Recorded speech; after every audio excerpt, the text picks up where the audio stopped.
आज हम आपके लिए वॉइस लेकर आए हैं। जैसे कि आप जानते हैं, वॉइस टेंस का उल्टा माना जाता है। आप जानते हैं, जब टेंस आप पढ़ चुके होंगे तो उसमें जब आप रूल लिखते हैं तो उसमें आप लिखते हैं कि पहले हम सब्जेक्ट लिखते हैं, उसके बाद हेल्पिंग वर्ब लिखते हैं, उसके बाद हम मेन वर्ब लिखते हैं, उसके बाद ऑब्जेक्ट लिखते हैं। लेकिन पैसिव वॉइस में उसका उल्टा होता है। सर्वप्रथम हम ऑब्जेक्ट लिखेंगे, उसके बाद हेल्पिंग वर्ब लिखेंगे, उसके बाद हम मेन वर्ब का थर्ड फॉर्म लिखते हैं, उसके बाद बाई लिखते हैं, फिर अंत में हम सब्जेक्ट लिखते हैं। और हम हेल्पिंग वर्ब लगाते किस प्रकार से हैं? जैसे कि आप जानते हैं, प्रेजेंट इंडेफिनिट टेंस में हम डू या डज का प्रयोग करते हैं, लेकिन वहीं पर हम पैसिव वॉइस में इज एम आर का प्रयोग करेंगे हेल्पिंग वर्ब में। और प्रेजेंट कंटीन्यूअस टेंस में हम इज एम आर का प्रयोग करते हैं, लेकिन पैसिव वॉइस में हम वहाँ पर is am are plus being लगाएंगे। और प्रेजेंट परफेक्ट टेंस में हम हैज हैव का प्रयोग करते हैं, लेकिन पैसिव वॉइस में हम हैज हैव प्लस बीन लगाएंगे।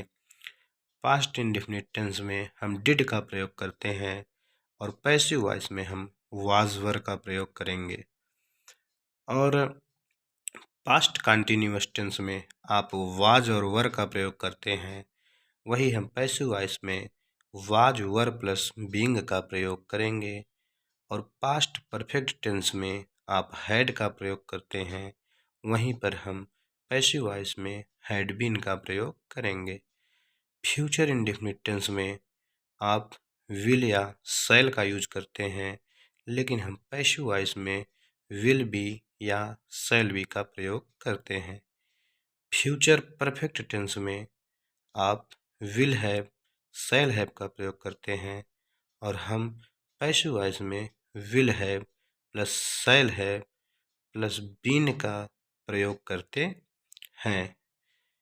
अगर आपका कर्ता आई और वी होता है तो हम शैल का प्रयोग करते हैं फ्यूचर टेंस में, बाकी कर्ताओं के साथ हम विल का प्रयोग करते हैं।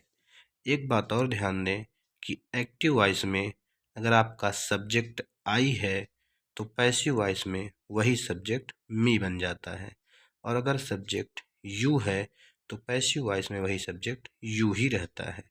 और एक्टिव वॉइस में अगर आपका सब्जेक्ट वी है तो पैसिव वॉइस में अस बन जाता है। एक्टिव वॉइस में आपका सब्जेक्ट दे है तो पैसिव वॉइस में देम बन जाता है। और एक्टिव वॉइस में अगर आपका सब्जेक्ट ही है तो पैसिव वॉइस में हिम बन जाता है। और एक्टिव वॉइस में अगर आपका सब्जेक्ट सी है तो पैसिव वॉइस में हर बन जाता है। और एक्टिव वॉइस में अगर किसी का नाम है, चाहे वह वुमेन हो चाहे वो मैन हो, वो नाम ही रहेगा। और अंत में तब हम जानते हैं, रूल हमने आपको पहले ही बता दिया है, फिर इसी रूल के अनुसार हम एक्टिव वॉइस को पैसिव वॉइस में बदल देते हैं। जैसे कि अगर एग्जाम्पल में आ गया राम ईट्स मैंगो, आपको पता है कि यह प्रेजेंट इंडेफिनिट टेंस है। हमने आपको पहले ही बताया कि प्रेजेंट इंडेफिनिट टेंस में जब कर्ता डू डज हो